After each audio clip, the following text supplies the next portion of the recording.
In this next video, we're going to talk about what are you trying to prove? In other words, when you get clarity, you unlock your next level of potential. The algorithm to run your life is what we discuss in this next video. I hope you find it very educational and informative as you learn more about yourself. You learn the ability to level up your life.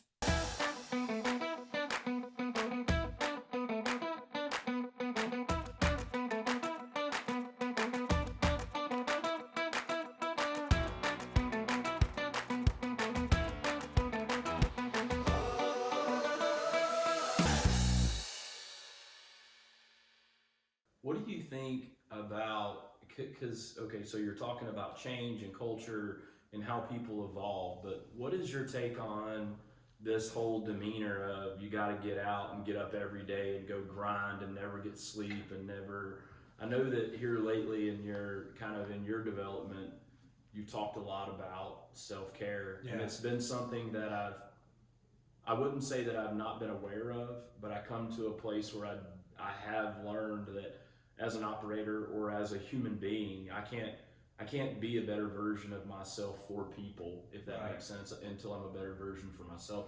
And it kind of goes back to that post that I made about you, that it's a profound quote. Bob Marley said, "People are being loved for being fake and being hated for being real."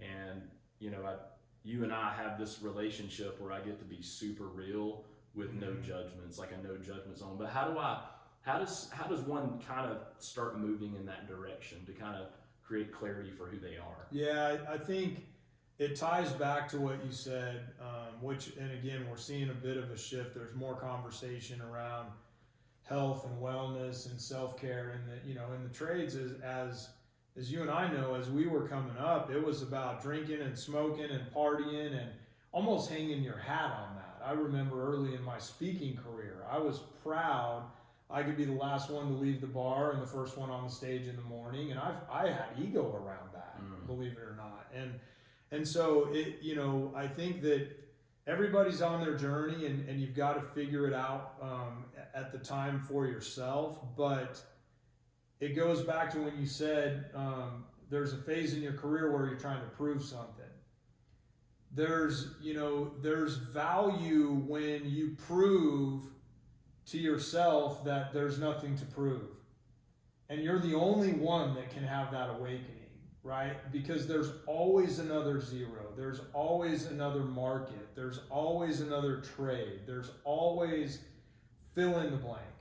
And so for me, the reason that I wrote the Blue Collar Success Laws was because of that journey that I had gone on. And you knew, you knew me before the book, you knew me before my sobriety, you knew all of the different things. And the book's not about sobriety, it's about an algorithm to run your life, the 7 laws that I believe in, which law 7 wraps them all around, and it's that self-care and realizing you can't, you said to me when we got together, I'll run on the treadmill for as long as I need to, growing this business and getting things off the ground in a different level, because I'd been in business 10 years before we met, or 9 or something like that, 8 maybe. But you said that to me, and I said, yeah, I get it. And I had been running on my treadmill for that period. The challenge is when we don't realize that there's only one way, well, there's 2 ways to get off of a treadmill.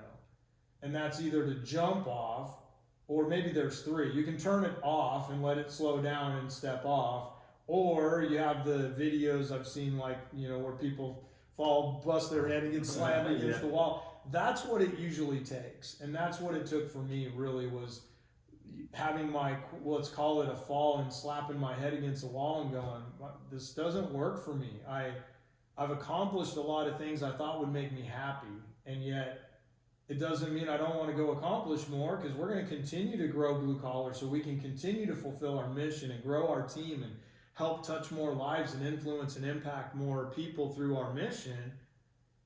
But I'm not trying to prove anything anymore, because there's plenty of what people would consider competitors to Blue Collar Success Group, or people, good man, do their thing. The more successful they are, the more they're helping the industry. That's great. But you and I decided we're going to do something together, and we're executing that. And however long that takes, and whatever that journey looks like, and however many ups we have or downs we might have or different, I'm down for that because it's part of the journey of life. And I think that the more that people like us are willing to open up and say, you know what, I love my driven mind, I love my ADHD, but I also love some peace and quiet. And I love the fact that I can enjoy this journey. Wait a minute, that was the part I didn't have. I had an anxiety, a fear in my gut that I thought accomplishment would make go away, and it didn't. So it goes back to, and love the quote, have a lot of connection with it. Success without fulfillment is the greatest failure. Ultimate failure, yeah. And so, man, Absolutely. and I look back and you and I had a conversation just this week or last week, and you asked me the question. I said, do you feel successful? And when I think about how it feels, I think that this might be a little bit of the world's viewpoint, is success looks like versus success feels like. Yeah. Right? Because those don't always align. Oh man. Right? When we're looking at, like, you see the outside and think, wow, they must have it figured out. They've got the dots connected. They're making it happen. And maybe on the outside and on the inside, it's all connected. Maybe it is, but I feel like a lot of times there was early in mine, if you would have asked me that question, I would have said it, but I wouldn't have meant it. And I can honestly say today, because I've learned what it feels like, and I think it's different for everybody. It's kind of 100%. And I think, you and I are both vulnerable enough and humble enough now to say that. You've been on stage most of your career, once you got into training and coaching. I've been on stages for 21 years now. And I said a lot from stage that I don't believe in anymore. But I did believe in it at the time. And so I think that when you say that, like, I would have said yes, I'm successful, but I didn't mean it. I think you did mean it at that time, because that was your perspective. And that's the beauty of the journey of the more we understand, the more we realize we don't know anything. As both of us being thought leaders in the industry, there's so much to learn. That's what gets me up to go every day. And you notice we talked about it after the fact.